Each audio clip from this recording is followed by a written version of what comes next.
Hello, and welcome to part 5 of Learn to Embroider with Winnie the Pooh and Friends. In this tutorial, we will be making a start on the next beautiful square of your quilt, Piglet on a Rainy Day.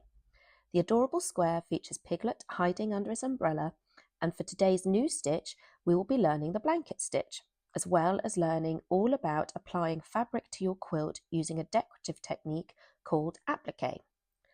You'll also use straight stitch and back stitch that we have learnt from the previous issues.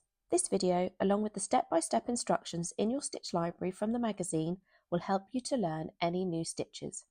I really hope you'll enjoy starting your Piglet on a rainy day square in this tutorial with me today. For today's stitches, we are going to need the following items from issue number 5 of the magazine. Piglet on a rainy day square, the umbrella templates from the magazine, threads number 173, which is a dusty purple, 201, which is a carnation pink, and 222, which is a lavender purple, the pink and the purple spotty fabrics, and finally the bonder web that you will also have received in the issue. In addition to this, we'll need our usual items of an embroidery needle, some embroidery scissors, as well as an iron and ironing board and pencil.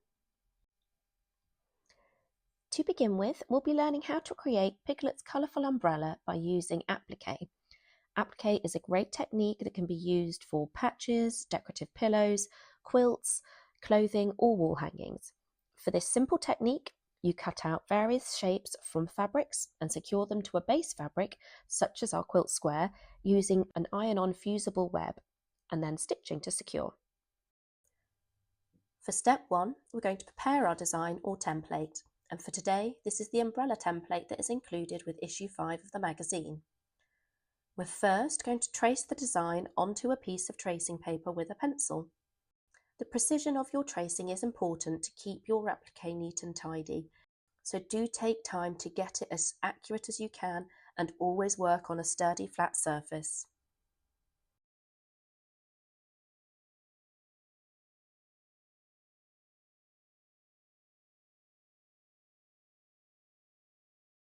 Then we are going to turn the tracing paper over to reverse the design so it is ready to then be traced onto the back of the bonder web. I've put a piece of paper underneath mine here to avoid transferring the pencil and marking my surface area.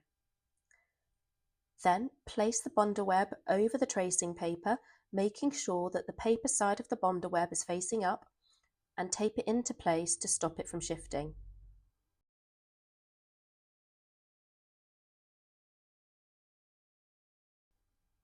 Trace the reversed design onto the paper side of your bonder web.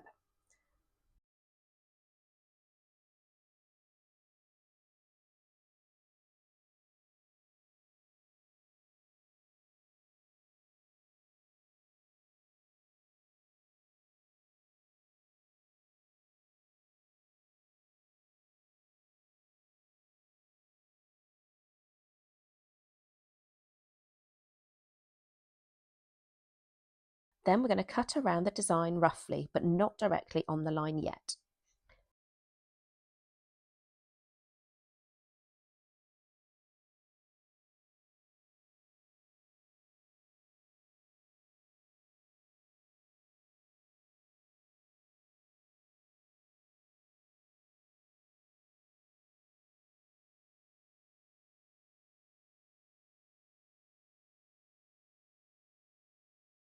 Then for the second step, we're going to fuse this applique to the fabric. So to do that, we will be placing the rough side of the bonder web onto the wrong side of your applique fabric. As a little reminder, you will be using the fabrics for the quilt squares later on. So do make sure that you place the templates so that there is as much fabric left over as possible. Then press the bonder web in place with an iron on the right side of the fabric. Then cut out your shape precisely on the line this time.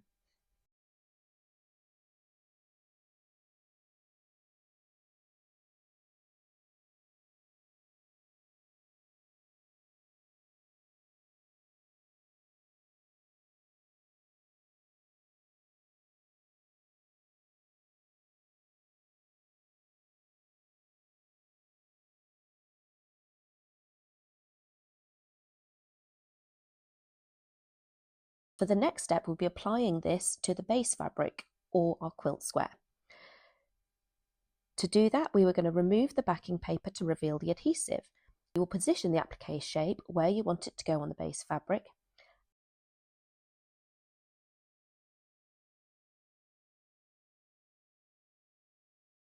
And then you will iron the right side of the applique fabric to fuse it to the base fabric. Then the final step is to stitch the edges to secure the applique. So you're going to prepare your thread and, if you wish to, an embroidery hoop to hold the base fabric taut before stitching. Then stitch to secure just inside the edge of the applique and work your way around.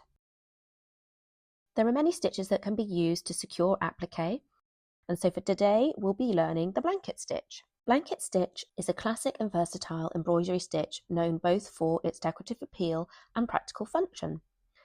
Follow these instructions and take some time to practice the blanket stitch, and when you feel confident you can use it to stitch the top of the two pink spot fabric pieces to your square to create the umbrella panels sheltering Piglet from the rain. So using 3 strands of thread number 222, which is the lavender purple, embroider the top edge of the applique umbrella in a blanket stitch. Start by bringing your needle from the back to the front and back down from front to back to create a very loose diagonal stitch. Then push your needle up a little along from the starting point with the needle pointing through the loop. Pull the thread so it sits tight around the needle and makes a backward L shape. Then pull the needle up through the fabric. Take the needle back down through the fabric a little along from the top of the first stitch, and then bring the needle back up as before. Repeat to create a row of blanket stitches, and you can vary the lengths and spacing of each stitch to create the look that you want to achieve. Blanket stitch was originally used to finish the edges of blankets, hence the name. It creates a series of evenly spaced loops or lines that can secure raw edges and add visual interest. The stitch forms a neat square L shape which can be worked in uniform or varied lengths for whatever creative effect you desire. It is often used in hand embroidery, applique and finishing felt projects, making it a favourite among both beginners and seasoned stitchers. Blanket stitch is typically used to outline shapes or decorate the edges of fabric pieces, especially in folk or rustic designs. It can be stitched along a curve or straight edge, and spacing can be adjusted to create different looks, from tightly packed, dense borders to open, airy designs. You'll often find it embellishing wool applique or soft toys or hand-sewn accessories, where it not only secures the layers together but becomes part of the overall aesthetic.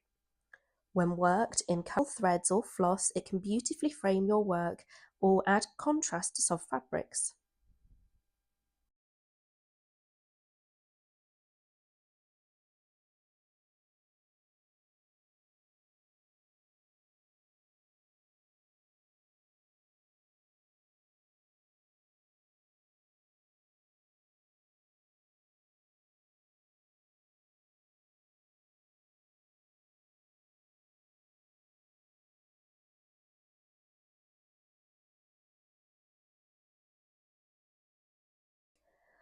Once I've finished the top edge in blanket stitch, then I will secure the panel edges and bottom edges using a back stitch with 4 strands of thread 222.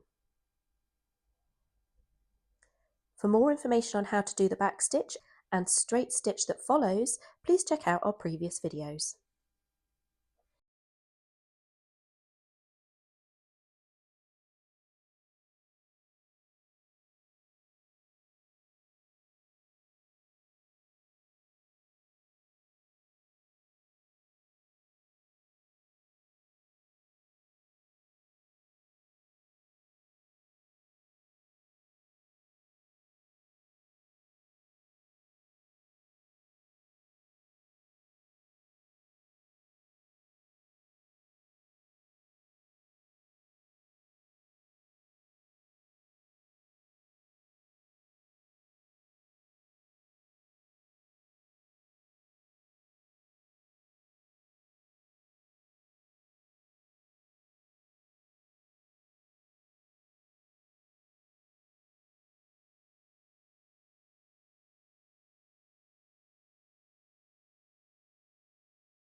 I will then rethread my needle with 2 strands of thread number 173, which is the dusty purple, to stitch the edging on the middle panel of the umbrella in a straight stitch.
Followed by 2 strands of thread number 201, which is the carnation pink, to stitch the edging on the outer panels of the umbrella, also in a straight stitch.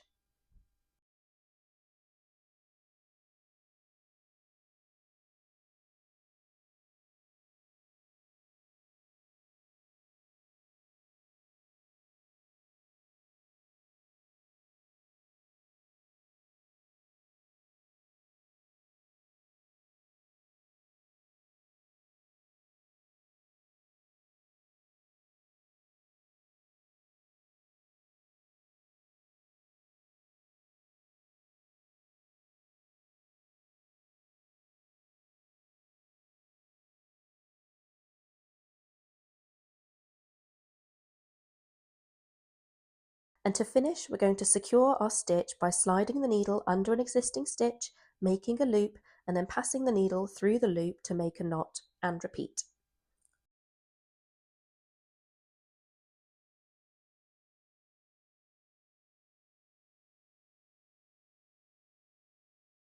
To make sure the applique is fully secured, press your finished work gently from the back using an iron.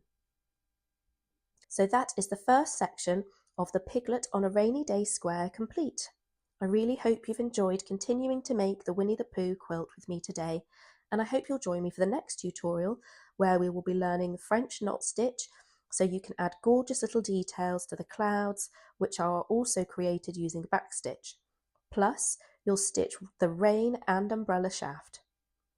Thank you very much for watching, and I hope to see you next time. Goodbye.